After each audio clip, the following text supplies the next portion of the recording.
Assalamualaikum warahmatullahi wabarakatuh.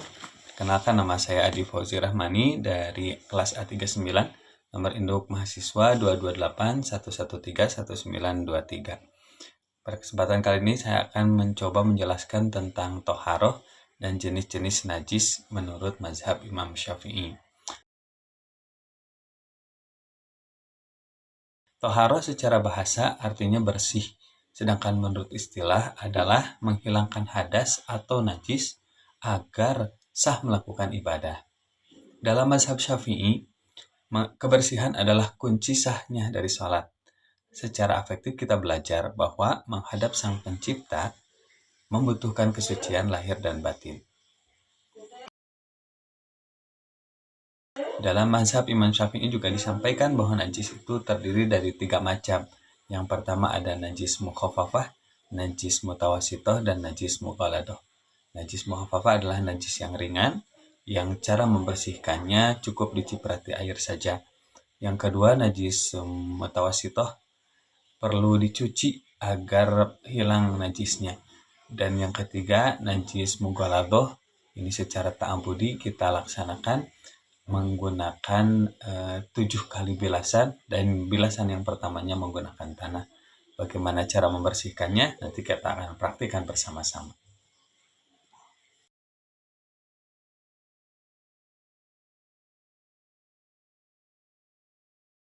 Kita sampai ke pembahasan yang pertama, yaitu tentang najis mukhafafah. Najis mukhafafah adalah sebuah benda atau kain yang terkena air kencing anak laki-laki yang belum berusia 2 tahun dan masih minum air susu ibunya.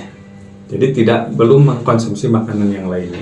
Nah, bagaimana cara membersihkan najis itu? Kain ini tidak perlu dicuci, tetapi cukup diciprati air saja. Jadi kalau misalkan di sini ada najis sebelah sini, maka kita tinggal ambil air, lalu kita ciprati seperti ini. Kemudian kita lap seperti itu, ratakan. Maka ini najisnya sudah hilang. Tapi sekali lagi syaratnya tadi, bahwa yang bisa dibersihkan dengan cara seperti ini adalah air kencing anak laki-laki. Syaratnya ada 2. Yang pertama, belum berusia 2 tahun. Yang kedua, masih minum air susu ibunya dan belum mengkonsumsi makanan selain air susu ibu tersebut.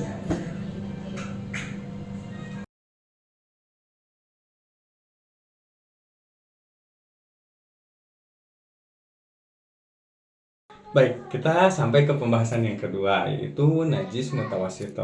Apa itu najis mutawasito? Najis mutawasito itu adalah najis benda yang terkena air kencing ataupun tinja ataupun sesuatu najis yang masuk ke dalam sebuah benda itu kemudian meninggalkan bekas. Jadi ada 2 macam nanti, ada ainiyah, ada hukmiyah. Kalau yang ainiyah memang menempel najisnya begitu. Misalkan air kencingnya ada di sini atau tinjanya itu ada di sini, atau yang disebut dengan hukmiyah. Hukmiyah itu tidak ada menempel di sini, cuman bekasnya saja seperti itu. Dan dua-duanya harus dicuci dengan bersih. Jadi kalau yang tadi najis mukhafafah itu hanya cukup diciprati air saja. Kalau yang seperti ini misalkan ini contohnya dumpel ya, dumpel anak saya ini yang berusia 4 tahun itu masih pakai popok begitu. Nah, di sini ada bekas artinya, maka kita membersihkannya itu harus dengan cara hati-hati. Yang pertama, membersihkannya itu harus dengan air yang mengalir. Dicuci, kalau di keran itu pakai keran, kemudian dibersihkan sampai kemudian hilang. Dalam sebuah hadis disampaikan ada 3 syaratnya. Harus hilang rasanya, harus hilang baunya, dan harus hilang warnanya, seperti itu. Mari kita contohkan seperti ini.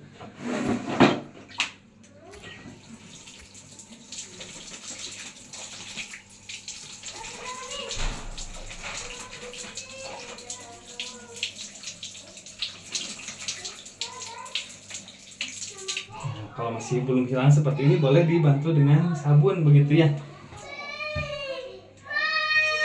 Kita usahakan saja bagaimana caranya supaya warnanya berhilang gitu.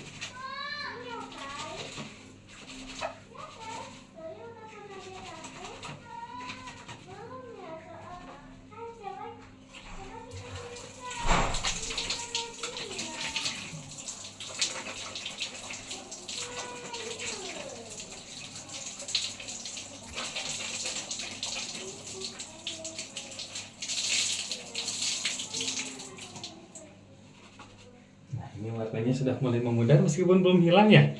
Kalau mau seharusnya ini harus bersih sampai kemudian hilang warnanya, kemudian baunya juga sudah hilang baunya, rasanya juga belum dirasa tapi sudah hilang sepertinya.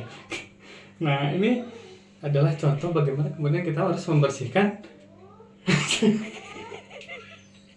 katanya membersihkan aja satu-satu. Ini kameramennya ketawa jadi saya ketawa juga. Nah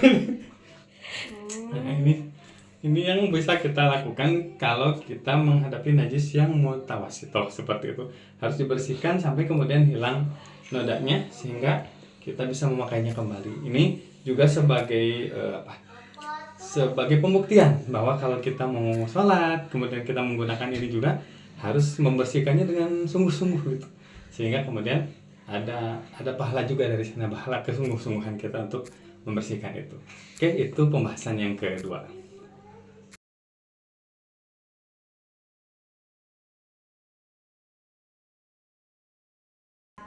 Baik, bismillahirrahmanirrahim. Kita sampai ke pembahasan yang ketiga, yaitu tentang najis mughaladhah. Najis mughaladhah ini adalah najis yang tingkatannya paling tinggi, sehingga cara membersihkannya pun paling rumit begitu. Nggak rumit sih sebetulnya, lebih membutuhkan tenaga begitu daripada dua yang tadi. Baik, ini salah satu contohnya. Salah satu contoh najis mughaladhah itu adalah ketika seekor anjing menjilat ke bejana atau ke tempat makan yang kita punya. Kalau kita mau makan lagi menggunakan bejana tersebut atau piring tersebut, maka harus kita cuci. Tetapi cara mencucinya adalah dengan 7 kali bilasan. Dan yang salah satunya itu harus menggunakan tanah. Di sini saya sudah menyediakan tanahnya begitu ya. Ada dua versi sebetulnya. Ada yang mengatakan harus dicampur tanah itu dengan air kemudian dibasuhkan ke bejana, atau ada juga yang mencontohkan tanah kering saja langsung disampaikan ke sini. Yang keberapa tanahnya itu tidak ada keterangan apakah bilasan pertama, kedua, ketiga, keempat, kelima, keenam atau ketujuh. Tetapi Imam Syafi'i menyampaikan bahwa yang paling utama itu adalah yang pertama. Jadi yang pertama bekas jilatan itu kemudian kita gosok-gosok dengan tanah seperti ini. Ya. Yang pertamanya seperti itu. Kemudian kita sisihkan. Nah, baru ini bilasan yang kedua. Kita bilas seperti ini. Ini 1 kali, jadi itu baru 2 kali. Kita cuci lagi yang ketiga kalinya, kemudian yang keempat, kemudian yang kelima, lalu keenam, dan ketujuh.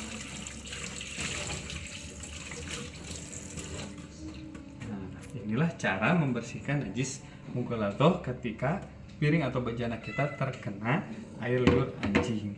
Nah, kenapa harus 7 kali? Ya karena dicontohkannya seperti itu. Kenapa harus pakai tanah? Ya memang Rasul menyampaikan seperti itu. Kan sekarang sudah ada sabun begitu misalkan ya. Apakah bisa diganti dengan sabun? Tentu tidak. Kalau yang tadi ketika membersihkan yang kedua, karena memang tidak ada keterangan membersihkannya dengan apa, yang penting bersih, maka pakai sabun dibolehkan. Tapi kalau yang ini karena dicontohkannya memakai tanah, maka tetap harus memakai tanah. Meskipun ada sabun, meskipun ada bahan kimia yang lain mungkin misalkan yang bisa membersihkan dengan lebih baik, tetapi tetap saja harus dengan tanah. Kenapa tidak yang ketujuh tanahnya? Ya tentu saja jadi kotor kan yang begitu ya. Kenapa Imam Syafi'i menyampaikan tanahnya yang pertama gitu, bersihkannya seperti itu. Tetapi Rasul tidak menyampaikan mau yang ke-1, ke-2, ke-3, ke-4, ke-5, ke-6, ke-7 silakan. Yang penting salah satunya digosok dengan tanah yang bersih begitu. Jadi inilah 3 jenis najis yang disampaikan oleh Imam Syafi'i dan dipakai oleh mazhab Syafi'iyah sampai hari ini. Terima kasih.